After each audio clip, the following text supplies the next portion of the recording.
Hello everyone, this is Sartaj Ahmad and welcome back to another video. आज के इस video में हम जो है नया चैप्टर स्टार्ट करने जा रहे हैं अलजेब्रा में लीनियर इक्वेशंस इन टू वेरिएबल्स। ये जो है पहला चैप्टर है आपके एसएससी बोर्ड में और बहुत ही इंपॉर्टेंट चैप्टर है आपके एग्जाम के पर्सपेक्टिव से। ओके, अब linear equation in two variables में है क्या एक्चुअली, पूरा इंट्रोडक्शन जो है आज के इस वीडियो में आपको मिल जाएगा। ओके, स्टार्ट करते हैं हेडिंग से। लीनियर इक्वेशंस का मतलब क्या होता है? लीनियर इक्वेशंस का मतलब होता है ऐसी इक्वेशन जिन्हें अगर आप ग्राफ में प्लॉट करेंगे तो एक सिंगल लाइन में रिप्रेजेंट किया जा सकता है। ओके, क्या इसका मतलब है कि अगर आपने ग्राफ बनाया किसी भी इक्वेशन का और इक्वेशन को अगर इक्वेशन के पॉइंट आपने प्लॉट किए ग्राफ के ऊपर तो सारे के सारे जो पॉइंट्स हैं वो एक ही लाइन में आने वाले हैं। इसीलिए ऐसी इक्वेशंस को हम कहते हैं linear equations. And two variables क्या इंडिकेट करता है? यहाँ पर आप जो है दो वेरिएबल्स के साथ डील करेंगे। ज्यादातर x एंड y वेरिएबल्स होंगे, उसके अलावा m n p q और बहुत सारे वेरिएबल्स यूज किए जा सकते हैं। अब वेरिएबल्स के पास आए हैं तो वेरिएबल्स का मतलब भी समझ लेते हैं। वेरिएबल्स क्या होते हैं और साथ ही साथ में कांस्टेंट क्या होते हैं। ओके, तो छोटा सा बस छोटे से एग्जांपल के जरिए मैं आप लोगों को बता देता हूं कांस्टेंट क्या होते हैं और वेरिएबल्स होते हैं। कांस्टेंट मतलब ऐसी कुछ चीजें जिनकी वैल्यूज चेंज नहीं होती हैं। ओके, जिनकी वैल्यूज चेंज नहीं होती है। सपोज कीजिए आपके पास आपकी जेब में 2000 रुपए है। अब वो 2000 रुपए आप लेके जाकर बाहर किसी को मुंबई में दिखाइए या किसी को लेकर जाके चेन्नई में दिखाइए। ओके, वहां पर भी अगर यहाँ जो मुंबई में जो इंसान बोलेगा कि भाई ये 2000 रुपया है, चेन्नई में भी वही इंसान बोलेगा कि भाई 2000 रुपया है, तो वो 2000 की वैल्यू जो है ना कहीं पर चेंज नहीं हो रही है। तो ऐसी सब चीजों को हम कहते हैं कांस्टेंट। याद रखिए, जिनकी वैल्यू चेंज नहीं होती है उन्हें हम कहते हैं कांस्टेंट।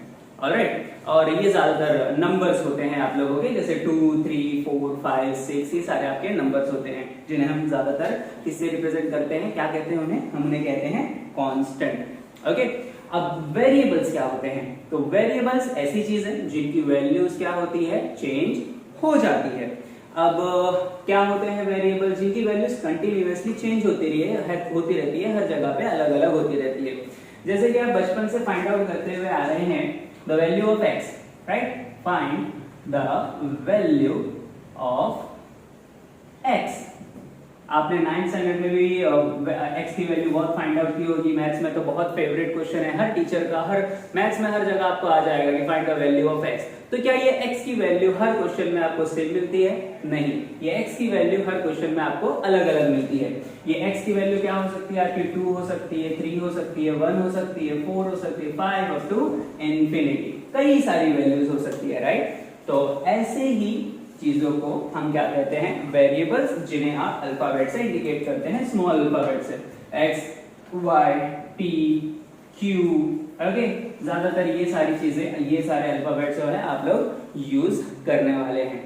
ओके, चलिए, तो वेरिएबल और कांस्टेंट का कॉन्सेप्ट समझ में आ गया है। वापस बढ़ते हैं लीनियर इक्वेशन की तरफ। तो लीनियर इक्वेशन के बारे में बताया कि ऐसा कोई भी इक्वेशन जिसे सिंगल लाइन के जरिए आप रिप्रेजेंट कर सकते हैं उसे हम कहते हैं लीनियर इक्वेशन।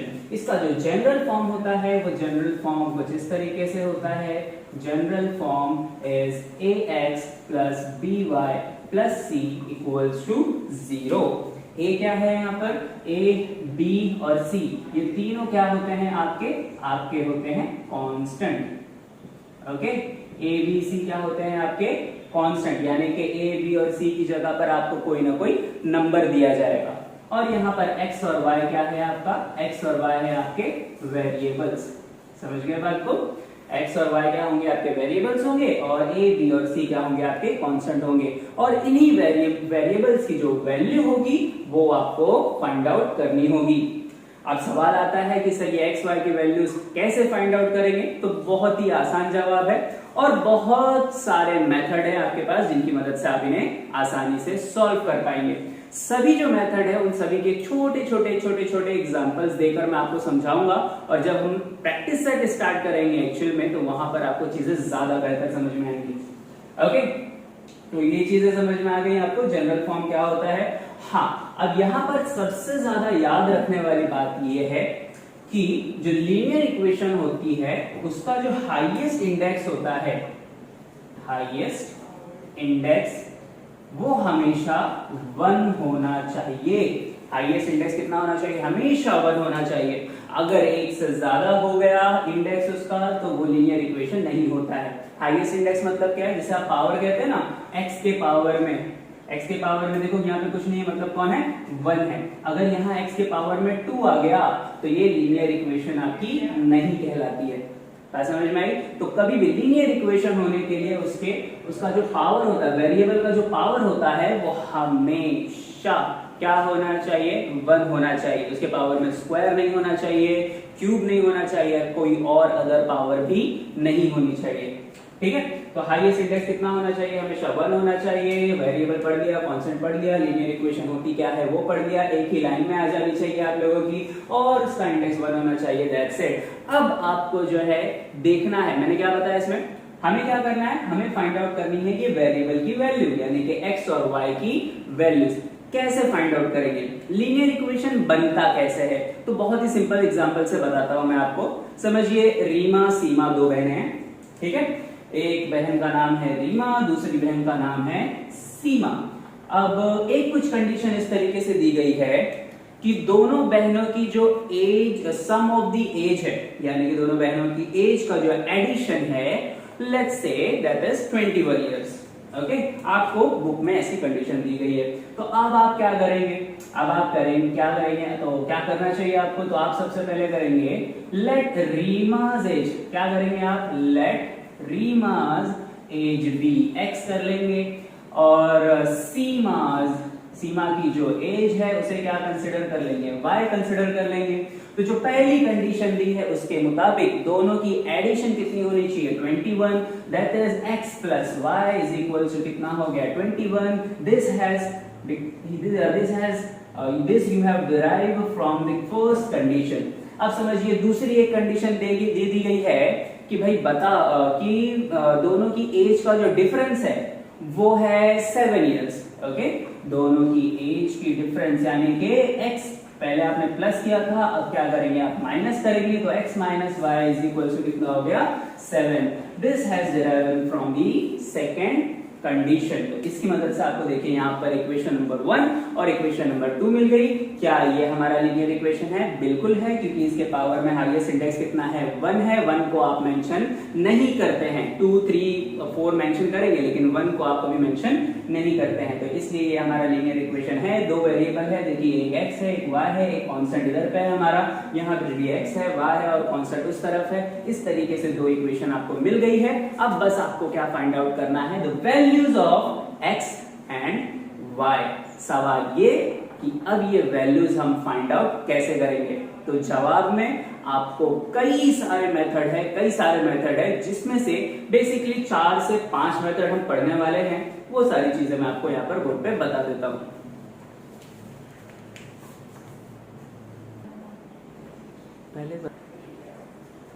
चलिए, तो 2 इक्वेशंस हमारे पास बन चुकी हैं। अब इन दोनों ही इक्वेशन को हमें सॉल्व करना है। मैंने आपको बताया कि कई सारे मेथड है इन्हें सॉल्व करने के लिए। सबसे पहला जो आपका मेथड है वो है साइमल्टेनियसली।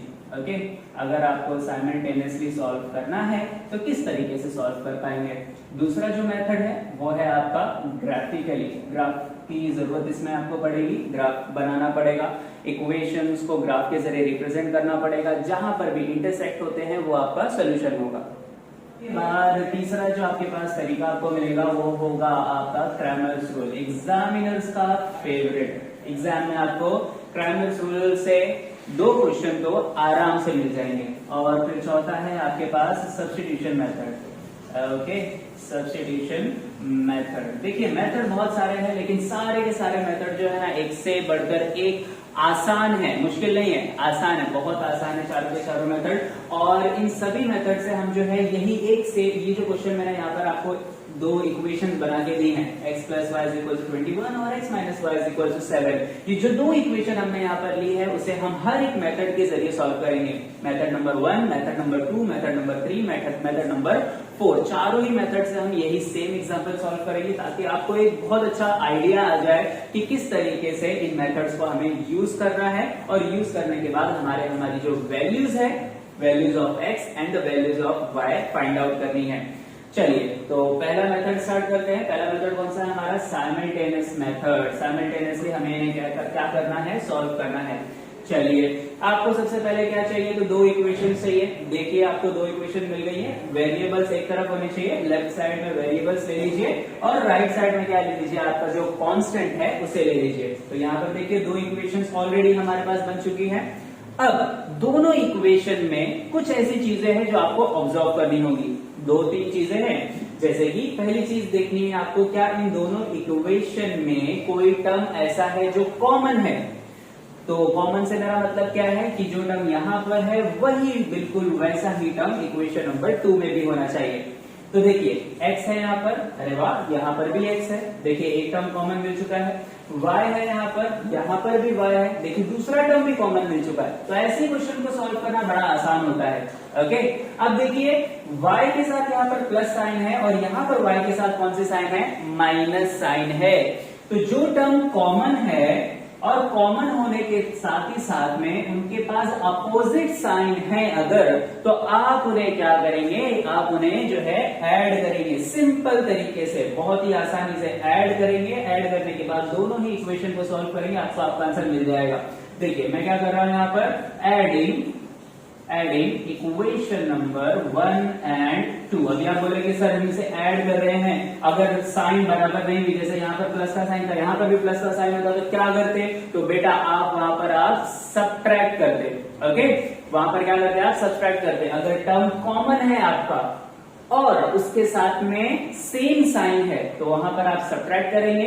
अगर टर्म आपका कॉमन है और अपोजिट साइंस है तो वहां पर आप क्या करेंगे? सिंपली ऐड करेंगे। यहाँ पर हमने देखा y कॉमन है, एक के साथ प्लस साइन है, एक के साथ माइनस साइन है। सिंपली इन्हें क्या कर देने वाले हैं? हम ऐड करने वाले हैं। तो adding equation number 1 and 2 we get, देखो ऐसे ऐड करना है आपको, x plus Y is equal to 21 पहले लिखना है, देन उसके बाद आपको लिखना है x minus Y is equal to 7। Addition का साइन डालना है, प्लस वाई माइनस वाई क्या हो जाएगा आपका? कैंसिल। x प्लस x कितना हो जाएगा? 2x हो जाएगा, which is equal to 21 plus 7 कितना हो जाएगा? 28 हो जाएगा। ऑलराइट, यहाँ तक समझ में आ गया। अब देखिए जो 2 है वो मल्टीप्लाइड है, वहां जाके क्या हो जाएगा? डिवाइड। तो x is equal to 28 upon क्या हो जाएगा? 14। 28 अपॉन 2, सॉरी 2 डिवाइड हो जाएगा ना, 28 अपॉन क्या हो जाएगा? 2। कैंसिल कीजिए, 2 1 जा 2, 2 4 जा 8 और इस तरीके से आपको x की वैल्यू कितनी आ गई है? 14। अब x किसकी एज थी? तो भाई x जो है वो रीमा की एज थी। ओके, अब रीमा की एज तो पता चल गई है। चलिए अब जो है सीमा की एज पता लगाएं।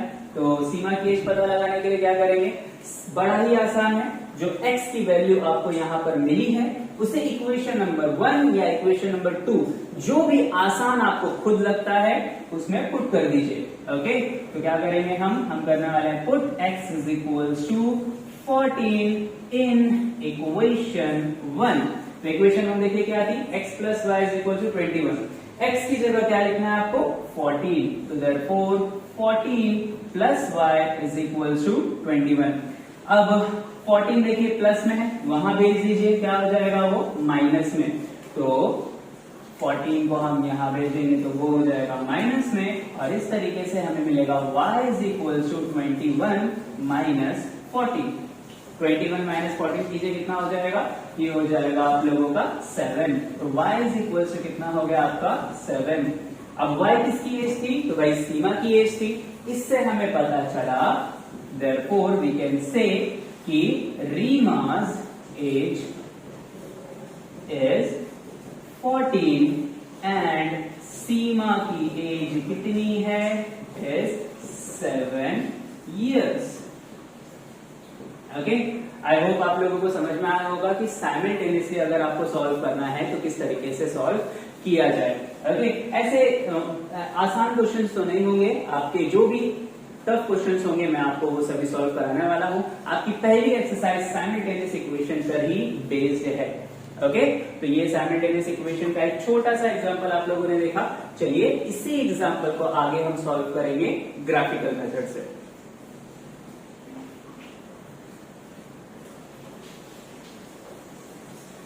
चलिए आगे बढ़े अब हमारे ग्राफिकल मेथड पे। देखिए ग्राफिकल मेथड के लिए जो हमारी दो इनिशियल इक्वेशंस थी मैंने वो लिख ली है, x plus Y is equal to 21 और x minus Y is equal to 7। करना क्या है, कैसे सॉल्व करेंगे, तो बड़ा ही आसान है। आपको जो है ग्राफिकल मेथड के लिए एक जो है ऐसा टेबल बनाने की जरूरत है। ये इस टेबल के अंदर आपके पास 4 कॉलम्स होनी चाहिए, तो 1 2 3 और 1 4 कॉलम्स हो गए, और 3 रोज होनी चाहिए। 3 रोज में क्या लिखेंगे, पहले x की वैल्यू, y की value and then x y coordinate. Alright, अब यहाँ पर जो है क्या करेंगे, तो ये जो आपके कॉलम्स यहाँ पर बने हैं उन्हें आपको क्या करना है, फिल करना है। कैसे फिल किया जाएगा, तो बहुत ही बेसिक और बहुत ही आसान ट्रिक बता रहा हूं। ज्यादातर सवाल आपको जो है ऐसे ही सॉल्व हो जाएंगे। सबसे पहले तो आपको ये जो वैल्यूज है वो खुद से कंसिडर करनी है। ओके, ऐसा नहीं है यहाँ पर कि आपको जबरदस्ती कोई वैल्यूज थोपी जा रही है, जी नहीं, आपको खुद से वैल्यू कोई भी कंसिडर करनी है, x या फिर y की। ओके, अब देखिए एक बार हम कंसिडर करेंगे x की वैल्यू एज अ 0, फिर एक बार कंसिडर कर लेंगे y की वैल्यू एज अ 0, और फिर एक x की वैल्यू हम जो है कुछ भी कंसिडर कर सकते हैं अपनी मर्जी से, लेट्स से 1 और 2। ओके, अब आप बोलेंगे सर ये कैसे, तो भाई देखो आपको सिर्फ एक वेरिएबल की वैल्यू कंसिडर करनी है, दोनों की नहीं कि आप दो, आपकी मर्जी आई, आपने बोला x is equal to 0, let y is equal to भी 0 या y इज इक्वल टू 1, ऐसा नहीं चलेगा। दो में से किसी एक की वैल्यू आपको क्या करनी होगी, खुद से कंसिडर करनी होगी, दूसरी जो वैल्यू है वो अपने आप आपको मिलेगी। जैसे कि कैसे मिलेगी, तो यहाँ पर देखिए ये इक्वेशन है हमारी, यहाँ पर हमारा जो सोल्यूशन है वो स्टार्ट होता है। आपने क्या किया है, पहले x की वैल्यू मैंने आपको बोली है कि 0 कंसिडर कीजिए, तो यहाँ पर हम कंसिडर करेंगे let x is equal to 0। अब x इज इक्वल टू 0 है तो y इज इक्वल टू कितना आएगा, तो यहाँ पुट करके देखिए इक्वेशन में, तो यहाँ पर पुट किया इक्वेशन में x की जगह पर 0 plus Y is equal to आया कितना हमें 21। तो ये y की जगह आप कितना लिखेंगे 21, यहाँ पर भी आप लिखेंगे y इज इक्वल टू 21 और x कॉमा y यहाँ पर क्या आ जाएगा 0,21। अंडरस्टूड। अब यहाँ पर ये पहला आपका जो है कॉलम वो फिल हो चुका है, दूसरे कॉलम की तरफ बढ़िए। अब यहाँ पर आप क्या कर रहे हैं, आप y इज इक्वल टू 0 ले रहे हैं, तो x की वैल्यू क्या आएगी आपको, तो यहाँ पर इक्वेशन में पुट करके देखिए x प्लस y की जगह कितना लिखेंगे आप 0 is equal to 21, therefore x की वैल्यू अब आपको कितनी मिल गई है 21।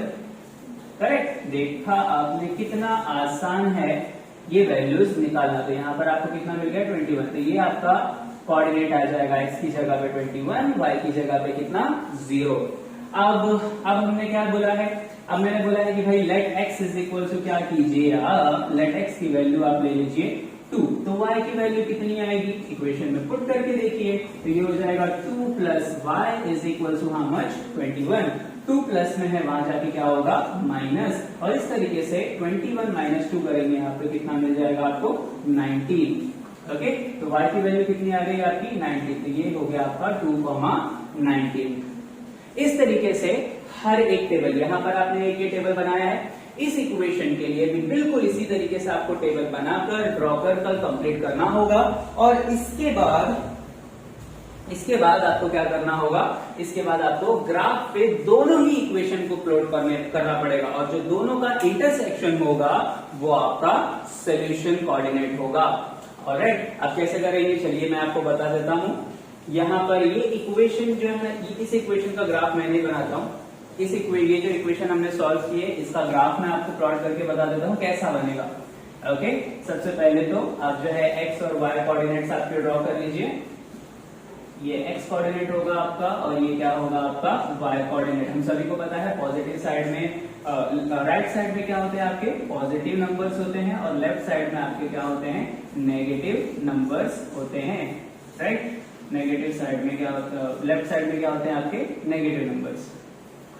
ओके, चलिए ये जो है हमारे पास जो कोऑर्डिनेट है वो 21 तक है, तो आपको कहां तक लेके जाना पड़ेगा, ये जो y एक्सिस है y एक्सिस को ऊपर 21 तक लेके जाना पड़ेगा, और साथ ही साथ में x एक्सिस को भी 21 तक लेके जाना पड़ेगा। तो ज्यादा आसानी के लिए मैं ये जो 1 सेंटीमीटर है इसे 5 यूनिट्स ले लेता हूं। ओके, तो यहाँ पर हम जो है इसे ले लेते हैं 5 into 5, 10, 15 एंड 20 हो जाएगा। यहाँ पर -5, -10, -15, -20, -25, यहाँ पर भी 25 तक ले लेते हैं। ऊपर 5, 10, 15, 20, 25, नीचे होगा आपका -5, -10, -15, -20 एंड -25। अच्छा चलिए पहला कोऑर्डिनेट ड्रॉ कर लेते हैं। पहले कोऑर्डिनेट में क्या बोला है आपको, x एक्सिस 0 है और y एक्सिस कितना है 21। अब देखिए x एक्सिस अगर 0 है आपका तो उसे देखना ही नहीं है, सिंपली y एक्सिस को देखिए। कहां पर है y एक्सिस? y एक्सिस ये रहा आपका। आपको क्या बोला गया ड्रॉ करने के लिए? 21। तो 20 तो ये रहा, 21 कहां पर आएगा?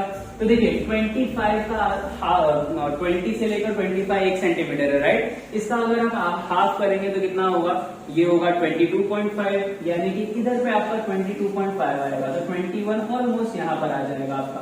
ओके, तो ये आपका क्या होगा? पहला पॉइंट, जिसे आप लिखेंगे 0,21। अब दूसरा कोऑर्डिनेट ड्रॉ कीजिए जो कि क्या है 21,0। x एक्सिस पे 21 और y एक्सिस पे क्या रखना है आपको? 0 रखना है। तो x एक्सिस कहाँ है? देखिए यहाँ है, 21 यहाँ पर आएगा ऑलमोस्ट। ओके, ये देखिए जब आपके पास ग्राफ पेपर होगा तो वहां पर आपको ज्यादा एक्यूरेट वैल्यू मिलेगी। चलिए अब दूसरा कोऑर्डिनेट ड्रॉ कर लेते हैं, हमारा आखिरी लास्ट तीसरा कोऑर्डिनेट जो है 2,19, यानी कि x एक्सिस पे 2। x एक्सिस किधर है? इधर है। 2 कहां पर आ जाएगा? देखिए यहाँ पर 0 से लेकर 5 तक है, हाफ करेंगे तो 2.5 होता है, मतलब ऑलमोस्ट आपका जो है x एक्सिस यहाँ पर होगा। 2.5 और 2 जो है यहाँ पर होगा।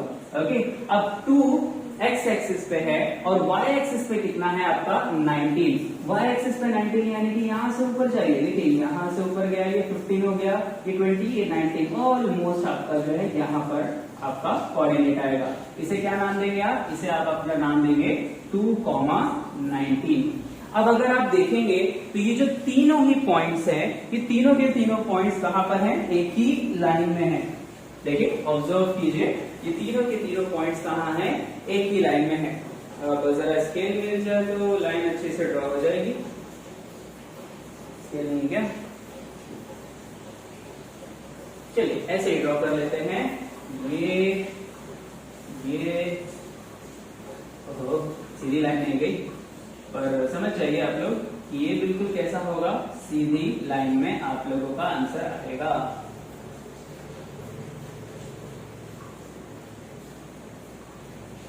ओके, बिल्कुल सीधी लाइन में आपका आंसर आएगा। आपने जहां ये लाइन बना ली है, कौन सी इक्वेशन के लिए बनाई है? x plus Y is equal to 21, x plus Y is equal to 21। आपने यहाँ इक्वेशन का नाम दे दिया है। बस इसी तरीके से आपको जो है दूसरी लाइन भी बनानी है। दूसरी लाइन को जिस तरीके से बनेगी देख लीजिए, ऐसा एक इमेजिनरी लाइन बता देता हूँ आपको। ये जो दूसरी लाइन है उसका नाम क्या देंगे आप देंगे x minus Y is equal to 7। जहां पर दोनों इंटरसेक्ट करते हैं वही इंटरसेक्शन का पॉइंट जो है आपका सोल्यूशन पॉइंट होगा। यहाँ पर देखिए क्या है इंटरसेक्शन पॉइंट। तो अगर मैं देखूं रफ वैल्यू लेता हूं तो x एक्सिस पे 15, y एक्सिस पे 10। तो यहाँ पर हमारा जो इक्वेशन हमारा जो ग्राफ का आंसर होगा वो आ जाएगा 15,10। पर हमें पता है कि ये आंसर सही नहीं है, क्योंकि इसके पहले जो साइमल्टेनियस इक्वेशन हमने सॉल्व किया है उसमें हमारा सही आंसर निकला था, राइट। तो वही आंसर आपको जो है यहाँ पर भी आएगा। यहाँ पर देखिए ये जो लाइन है ये मैंने एक इमेजिनरी लाइन ली है। आप जब असल लाइन बनाएंगे, जब सॉल्व करके इसे, तो आपको करेक्ट बिल्कुल एग्जैक्ट वैल्यू आ जाएगी। तो ये हो गया हमारा ग्राफिकल मेथड। सब्स्टिट्यूशन मेथड जब हम जो है सॉल्व करेंगे, प्रैक्टिस स्टार्ट करेंगे, तब मैं आपको सिखाऊंगा, ज्यादा बेहतर समझ में आएगा। अभी फिलहाल बढ़ते हैं क्रैमर्स रूल पे।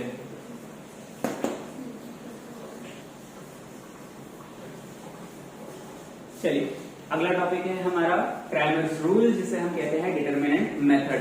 अब इसके लिए जो है हमने जो इक्वेशंस अभी तक यूज की थी उस इक्वेशन को थोड़ा सा चेंज करते हैं, नया कुछ इक्वेशन लेते हैं। यहाँ पर हम ले लेंगे 2x plus Y is equal to 5 and then यहाँ पर 3x plus 2y is equal to 7। इस तरीके से दो इक्वेशन हम ले लेंगे। This is equation number 1 and this is your equation number 2।